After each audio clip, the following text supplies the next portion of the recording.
バルバロッサ作戦が幕を開けた背景は、1939年8月23日に結ばれた独ソ不可侵条約が、一時にヨーロッパの緊張を和らげたかのように見えたことにある。しかしその裏には、ヒトラーが東方の広大な領土と豊富な資源を手中に収め、ドイツの経済基盤を強化し、欧州全域で覇権を確立しようという野望が潜んでいた。1941年6月22日、ドイツ軍は突如としてソ連国境前線で奇襲を開始した。この日付はソ連側にとって予想外の衝撃であり、同時にモロトフ・リベントロップ条約の破棄という重大な転換点でもあった。ドイツ軍は総力を挙げて電撃戦を展開した。空軍は約1200機の航空機でソ連の空軍基地を一斉に攻撃し、初日に約1800機のソ連機を地上で撃墜した。制空権を握ったドイツ空軍は、地上部隊の進撃を空から支援し、装甲集団は高速で前進した。特に中央軍集団はフェードア・フォン・ボック元帥指揮の下、ミンスクへ向けて攻撃を仕掛け、6月28日にミンスクを陥落させた。この時、ソ連西部方面軍は約30万人が捕虜となり、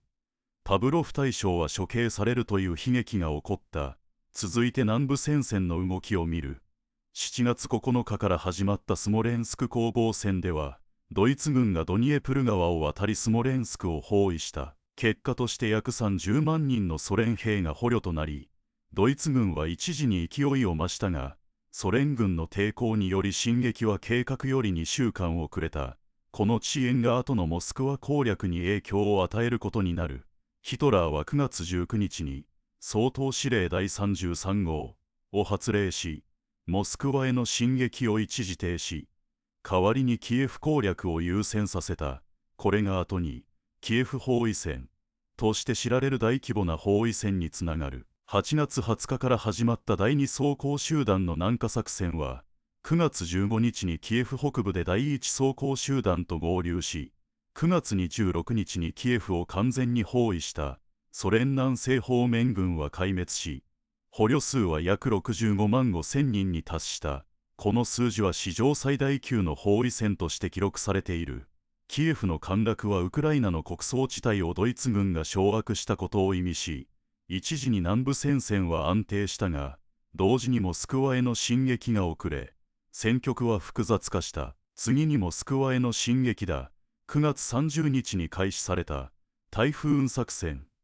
では、中央軍集団が再びモスクワへ向けて猛追した。10月2日にブリャンスク、ビア島で大規模な包囲戦が発生し、約65万3000人のソ連兵が捕虜となる。しかし10月13日にカリーニン、ゲントベリを占領し、モスクワまで約 160km に迫ったものの、11月中旬になると気温はマイナス20度以下に急降下した。凍結した車両や武器、燃料の凝固、そして兵士の凍傷が相次ぎ、ドイツ軍は補給線の途絶に直面した。11月27日、ドイツ軍はモスクワ北西 20km 地点のクリコボ駅まで到達したが、ソ連の激しい反撃により前進は止めざるを得なかった。12月5日、ソ連軍はジューコフ元帥指揮の下、冬季反攻を開始し、ドイツ軍はモスクワ前線で完全に停止、撤退へと追い込まれた。この一連の出来事は電撃戦の限界と長期戦への備えの不足を露呈させた。北部戦線ではレニングラード包囲戦が同時進行していた。7月10日に北方軍集団がレニングラード攻略を開始し、8月30日に第18軍がネバ川に到達。9月8日に完全包囲が完成した。市内への物資供給はラドガ湖の命の道のみとなり、約900日間にわたる包囲は市民に過酷な飢餓と砲撃をもたらした。死亡者は約80万人に上り、史上最悪の都市包囲戦の一つと評価されている。以上の3大戦線、モスクワ、キエフ、レニングラードは、それぞれ異なる特徴と教訓を残す。モスクワではドイツ軍の短期決戦の失敗が明白になり、ソ連側はジューコフの指揮下で高価な反撃を展開した。キエフでは大規模な包囲によってソ連軍は壊滅な損失を被ったものの、モスクワへの進撃が遅れたことで全体な戦略に逆風が吹いた。レニングラードでは長期にわたる包囲が市民の耐久力と意志を試し、最終にソ連側の勝利へと導いた。バルバロッサ作戦全体を通じて浮かび上がる重要な教訓を整理すると、まず第一に情報戦の過小評価だ。ヒトラーはソ連軍の抵抗力と投機の厳しさを正確に把握できず、作戦計画は根本に誤っていた。第二に補給線の脆弱性だ。広大なロシア領土への深遠なる侵攻は物流網の維持が極めて困難であることを示した。冷寧期や極寒は車両や兵隊を麻痺させ、前線の兵士は食料や燃料の不足に苦しんだ。第三に投機、環境対策の欠如だ。ドイツ軍は火器用装備しか持たず、凍結した武器や凍傷により多大な人損失を被った。第四に敵の抵抗力と国民戦意の過小評価だ。ソ連は、大祖国戦争という国家スローガンのもと、国民全体が総力戦に突入し、驚異な再編成能力と産業転換力を発揮した。第五に技術優位性の一時性だ。キーガー戦車やストゥーカ爆撃機は初期の成功を収めたが、T-34の大量生産と投機の悪路により、ドイツの機械化部隊は機動力を失った。第6に多正面作戦のリスクだ。バルバロッサと同時にバルカン半島制圧や大英作戦を進めたことで資源と時間が分散し、ソ連侵攻のタイミングが遅れ、冬季到来という不利な条件を招いた。第7に占領地管理の失敗だ。ドイツ軍は占領地域で残虐行為を繰り返し、パルチザン抵抗が活発化し、補給線はさらに脆弱化した。第8に持久戦への移行と経済力の差だ。ドイツはカフカス油田への進出を試みたが、米英からのレンドリース供給を受けたソ連に対抗できず、最終に経済にも軍事にも劣勢に追い込まれた。これらの教訓は単なる過去の出来事として片付けるべきではない。現代の軍事戦略においても、情報収集の精度、補給線の確保、環境的応力、敵国民の意思、技術の持続可能性、多正面作戦のリスク管理、占領地での民心掌握、そして経済支援体制の構築はすべて重要な要素だ。例えば現在進行中の紛争においても、初期の速攻が期待外れに終わり長期化するケースが見られる。その背景にはバルバロッサ作戦と同様の過ちが潜んでいると言えるだろう。最後にバルバロッサ作戦が残した歴史意義をまとめると、ドイツの電撃戦神話はモスクワ防衛の成功とともに崩壊し、ソ連は大祖国戦争の象徴勝利を得た。レニングラードの英雄防衛は国民の団結と犠牲精神を象徴し、キエフの大敗北は戦略再考を余儀なくさせた。これらの経験はソ連が後の反攻に転じ、最終にヨーロッパ全土の解放へと導く原動力となった。その後、ソ連は冬季防衛を乗り越え、春になると大規模な反攻作戦へと転じた。特に注目すべきは南部戦線でのドニエプル川流域における激闘だ。1942年夏、ドイツ軍は黒海沿岸の油田確保を目指し、カフカス方面へと勢力を伸ばしたが、ソ連側は機械化部隊と歩兵部隊を組み合わせた柔軟な防御線を敷き、補給路を断つことで侵攻の勢いを削いだ。この段階で顕在化したのは、ドイツ軍の装甲部隊が過度に集中していたことと、対空火砲の不足がもたらす空襲への脆弱性だった。一方、東部戦線の中心であるスターリングラード、現在のブラジーミル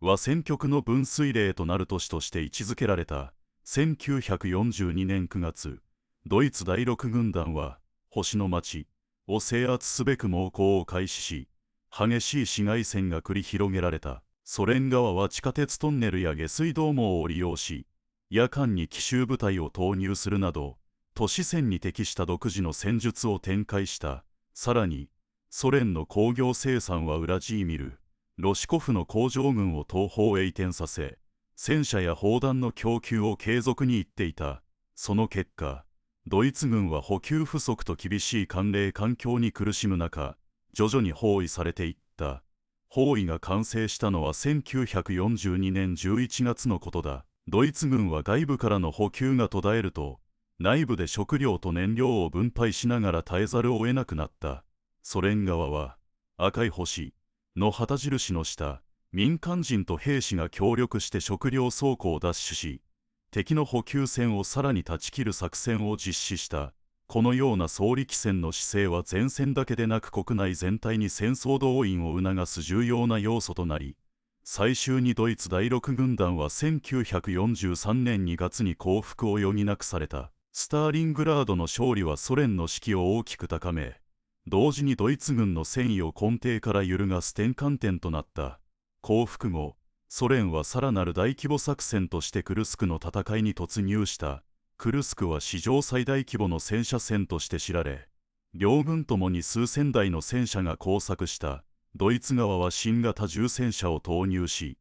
ソ連側は大量生産された T4 式戦車と自走砲を駆使して防御線を固めた。ここで注目すべきは、ソ連が事前に設置した防御用の掘り込み壕と機動な対戦車兵器の配置だ。これによりドイツの装甲突破は度重なる失敗に終わり、結果としてドイツは戦線を縮小せざるを得なかった。クルスクの戦闘は単なる装甲衝突に止まらず、航空支援と電子通信の統合が戦局に与える影響を示す恒例でもあった。同時期に北部戦線ではレニングラードの包囲が解かれた後、ソ連はペトロゴラド、原サンクトペテルブルクを拠点にバルト海沿岸の諸港を次々に奪還した。これに伴い、ソ連海軍はバルト艦隊を再編成し、ドイツ海上封鎖を突破して物資輸送を再開し、貨物船の船団が白く凍りついた湾を巧みに迂回しながら進む。その光景は過酷な自然に抗うのではなく、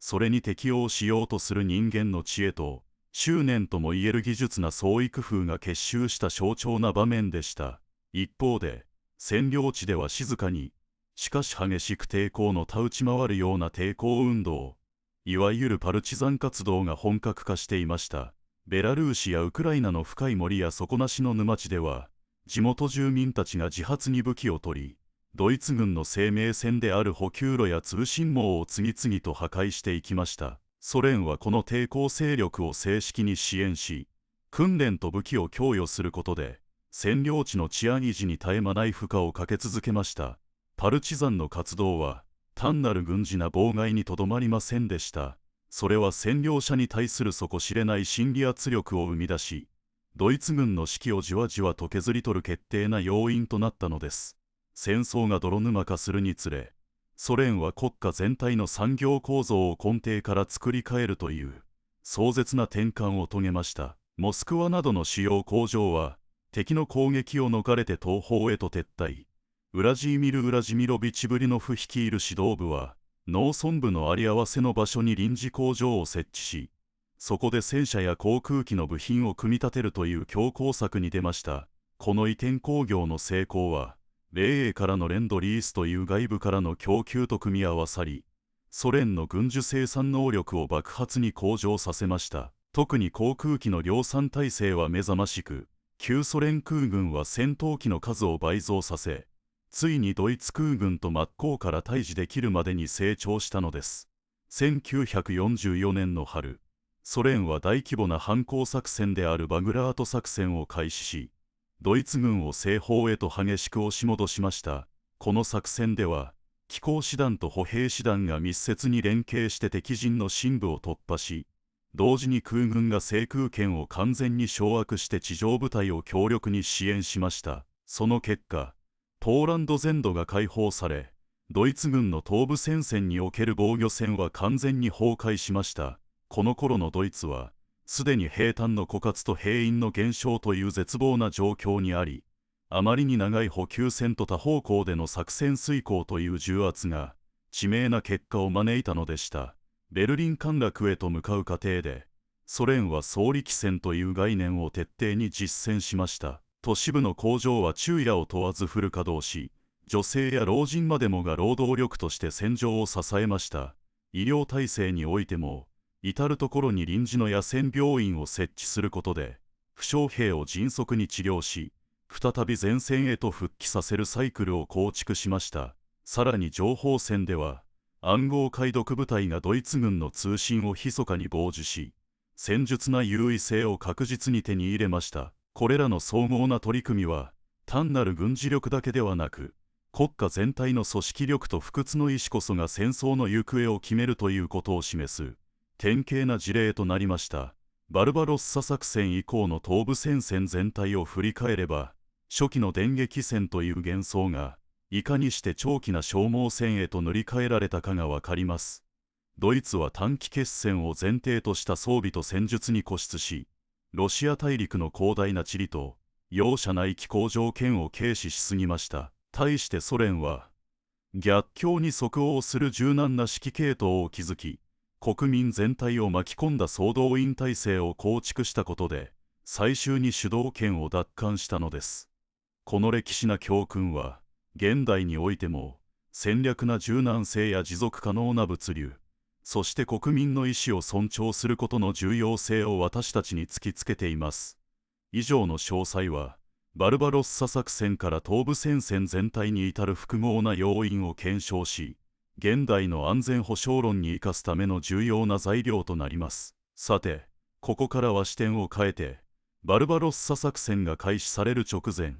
ドイツ軍内部でどのような意思決定が行われていたのか、そしてソ連側の情報網がどのように機能していたのかという点に焦点を当ててみましょう。まず、ヒトラーがバルバロッサ作戦を命じた背景には、1939年のモロトフ・リベントロップ条約の破棄という大きな転換がありました。ヒトラーにとって、東方への領土拡張と資源の確保は最優先の課題であり、軍部に対して短期間で決着をつけることを強く要求しました。一方、参謀総長のヘルムート・グロスマンは、冬の厳しい気候やあまりに長い補給線を懸念し、慎重に段階を踏んで進撃することを提案しました。しかし、ヒトラーの強引な意向に押され、計画は電撃な進行へと塗り替えられました。この内部での対立は、作戦開始後の指揮系統に深刻な混乱を招く火種となったのです。一方のソ連側では、国家人民委員部の NKVD と軍事情報局の GRU が共同で張り巡らせた情報網が、ドイツ軍の動きをある程度予測していました。特にウクライナ西部の農村に潜んでいたスパイネットワークは、ドイツ軍の装甲師団が北方へ迂回しようとする計画を事前につかみ、モスクワ防衛ラインの強化を促しました。しかし、スターリンは自らの判断力を過信し、これらの情報を過小評価し続けました。その結果、大規模な防衛体制の整備が遅れるという痛恨のミスを犯したのです。作戦が始まると、ドイツ軍は北部のバルト海沿岸、中部のモスクワ方面、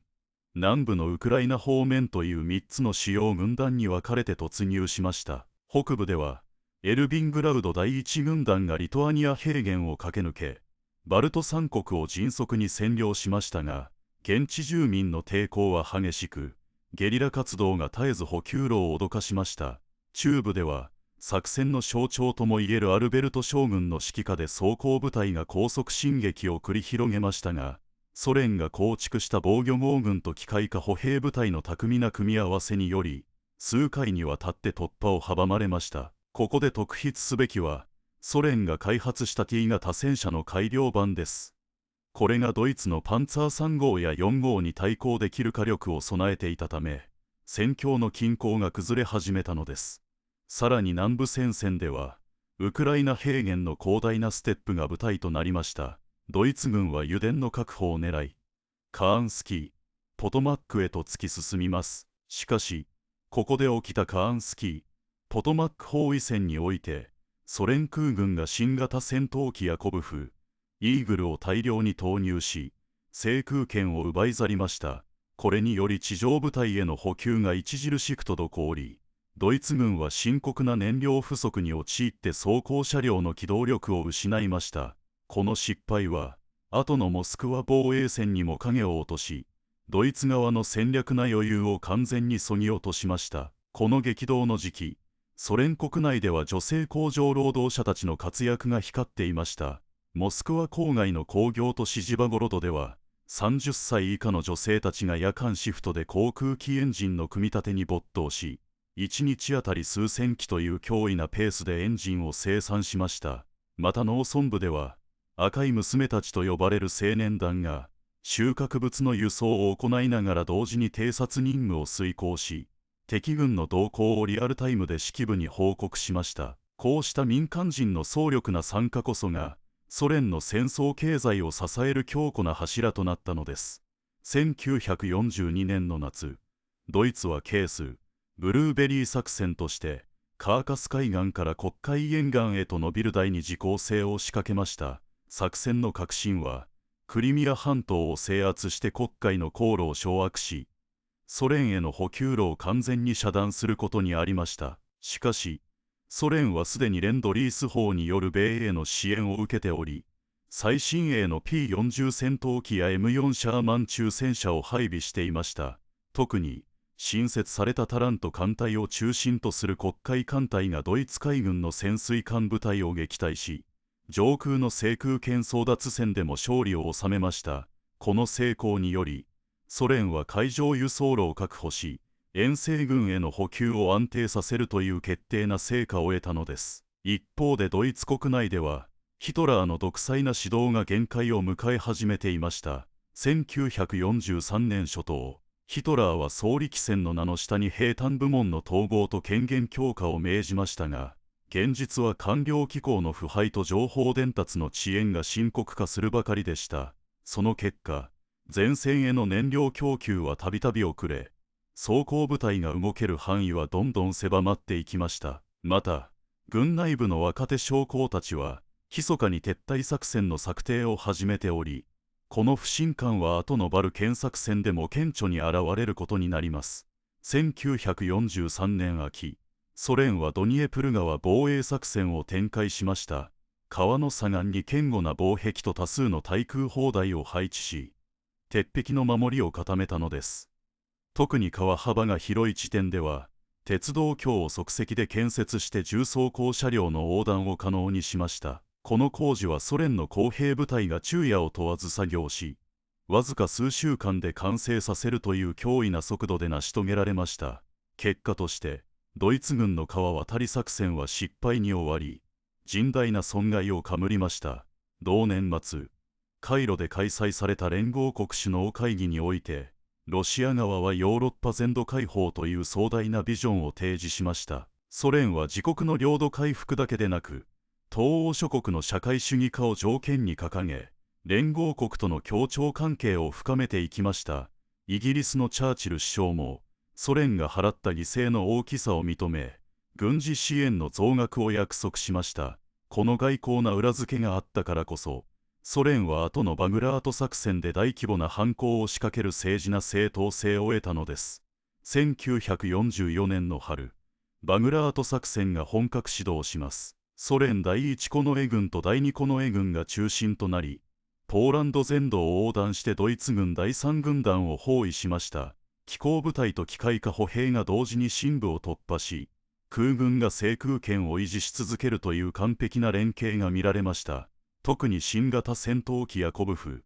シキュルを大量に配備したソ連空軍は、ドイツ軍の防御網を徹底に撹乱しました。補給線を寸断され、孤立無援となったドイツ前線部隊は崩壊。この成功は、ソ連が工業生産と軍事作戦を高度に統合させた、総力戦の進化による成果でした。バグラート作戦の勢いのままに、ソ連はウィーン解放作戦へと転じ、オーストリアの首都ウィーンへ進軍しました。この解放作戦の鍵となったのは、ドイツ国内の抵抗勢力との連携でした。ウィーン市内の地下組織がソ連軍の進軍路を事前に偵察し、重要な橋や道路を破壊。これによりドイツ軍は撤退路を断たれ、多くの装甲車両が捕獲されました。さらにウィーン解放後、ソ連は東部戦線総司令部を再編成し、指揮系統を一本化することで戦術な柔軟性を高めました。この改革による迅速な指揮と円滑な情報共有が、後のベルリン攻略に大きく寄与することになります。1945年初頭、ついにベルリン包囲作戦が始まりました。北、西、南の3方向から同時に進撃し、ドイツの首都を完全に孤立させる作戦です。ここで注目すべきは、ソ連がドイツの V2 ロケットの情報を事前に取得し、長距離砲撃を無効化した点です。さらに電子戦部隊がドイツ軍の通信を傍受して暗号解読に成功し、敵の防御計画を丸裸にした状態で奇襲を仕掛けました。結果として、ベルリンの防衛線はわずか数日で崩壊し、ドイツ政府は降伏を余儀なくされました。ベルリン陥落後、ソ連は占領地域の再建に向けた復興計画を策定しました。被災したインフラの復旧と、戦争孤児への教育支援がその中心でした。モスクワ近郊の工業都市では、廃墟となった工場を再稼働させ、戦後の需要に応えるために新型トラクターや農業機械の大量生産が始まりました。また、ユース、パラディウムという制度を導入し、若者たちに技術教育と職業訓練を提供しました。これにより、戦後の産業復興は急速に、1945年の初頭、冬将軍がまだその支配を残すヨーロッパの大地で、歴史な瞬間が迫っていた。バルバロッサ作戦から4年余り、ソ連軍はついに、ベルリン包囲作戦の最終局面へと突入する。北からはレニングラードの鉄壁を突破した第一ウクライナ軍が、南からはウクライナ、カウナシユ地区を駆け抜けた第二ウクライナ軍が、それぞれ猛烈な勢いで首都へ迫る。3方向からの圧迫は、あたかも巨大な鉄の爪が都市を締め上げるかのようだった。この攻勢の鍵を握ったのは、ソ連空軍の新鋭機、ヤコブフ、シキュルの大量投入である。その鋭い機動性と火力は、ドイツ空軍の防空網を徹底に撹乱し、制空権を完全に奪取した。空からの支援を受けた地上部隊は、補給路を確保しながら敵陣地への電撃な急襲を繰り返す。ベルリンの空は赤軍の機影で埋め尽くされ、地上では砲弾が絶え間なくはぜ、都市全体が戦慄に包まれていた。しかし、ソ連の優位は単なる軍事力だけではない。彼らは情報戦でも圧倒な優位を築いていた。電子戦部隊がドイツ軍の無線通信を傍受し、暗号解読に成功したことで、敵の防御計画や撤退ルートが事前に露見する。この情報をもとに、ソ連軍は奇襲作戦を緻密に立案。ベルリン市街戦では、地下トンネルを利用した特殊部隊が予想外の地点から侵入し、ドイツ守備隊を混乱の渦に陥れた。暗闇の中を這い進む兵士たちの息遣いが、コンクリートの壁に反響する。敵はどこから現れるのか、誰も予測できない。防衛線は連日の激しい砲撃と空爆に耐えきれず、数日間で崩壊した。市内の民間人は、ソ連兵との接触を通じて戦争の終結を実感する。長い長い恐怖の日々が終わりを迎えようとしていた。ソ連兵たちは食料や医療品を配布し、特にモスクワから派遣された医療団は、負傷者の救護だけでなく、感染症予防のためのワクチン接種キャンペーンを展開。戦争で荒廃した都市の公衆衛生を一から立ち上げていく。ベルリン陥落後、ソ連は占領地域の再建に向けた壮大な復興計画を策定する。その核心は破壊されたインフラの復旧と戦争孤児への教育支援だった。モスクワ近郊の工業都市では廃墟と化した工場が次々と再稼働し、農業機械や建設資材が大量生産される。若年層に対してはユース、パラディウム制度が導入され、技術教育と職業訓練が提供された。戦争で奪われた未来を彼らの手で取り戻そうという試みだ。この取り組みは戦後の産業復興を急速に進展させ、東欧諸国への技術移転も同時に実現していく。この時期、連合国間の外交調整も活発化する。カイロ会議以降、ソ連はヨーロッパ全土の解放を掲げ、東欧諸国の社会主義化を条件に掲げる。一方、イギリスと米国は政治妥協を模索し、4カ国によるポツダム会談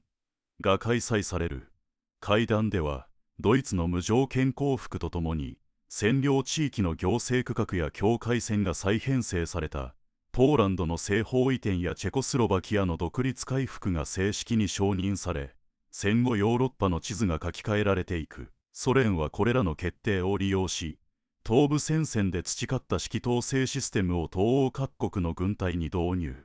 統一な防衛体制を構築していく。ソ連内部では戦争体験を踏まえた新たな軍事思想が芽生えていた。総力戦の概念は単なる兵員動員にとまらず、民間産業と軍事産業の高度な融合を意味するものとして再定義される。具体には、民間企業が軍需品の生産ラインを共有し、戦時中に開発された高速鋼材や電気通信装置が平時の民生品へと転用された。戦車の装甲板がトラクターの部品となり、軍用無線機が民間の通信網に生かされる。戦争がもたらした技術革新は、平和な時代の経済復興を加速させたのだ。ソ連軍の戦闘経験は、後の冷戦期における防衛戦略にも深い影響を与える。特に、深層防衛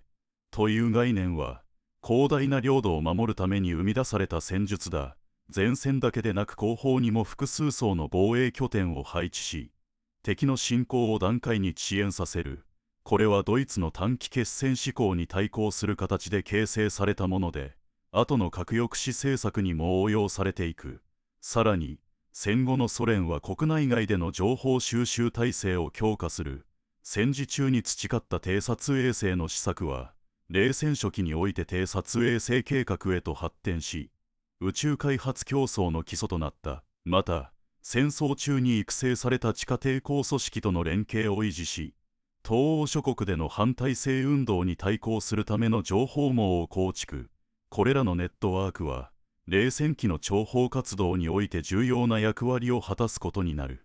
バルバロッサ作戦から東部戦線全体を通じて浮かび上がる教訓は、単なる軍事力の優位性だけではない。国家全体の組織力と民衆の意志が、戦争の行方を左右するという点だ。ドイツは短期決戦を想定した装備と戦術に依存し、広大なロシア大陸の地理、気候条件を軽視した結果、長期消耗戦に耐えられなかった。一方、ソ連は厳しい環境下でも柔軟な指揮系統と総動員体制を構築し、国内外の支援を巧みに取り入れることで、最終に戦争の主導権を奪還した。この歴史経験は、現代においても、戦略柔軟性、持続可能な物流、国民の意思の尊重、といった要素が不可欠であることを改めて示している。戦争の勝敗を分けるのは、最新鋭の兵器だけではない。国を挙げての一体感と、絶望な状況でも決して折れない精神力こそが、真の勝利をもたらすのだ。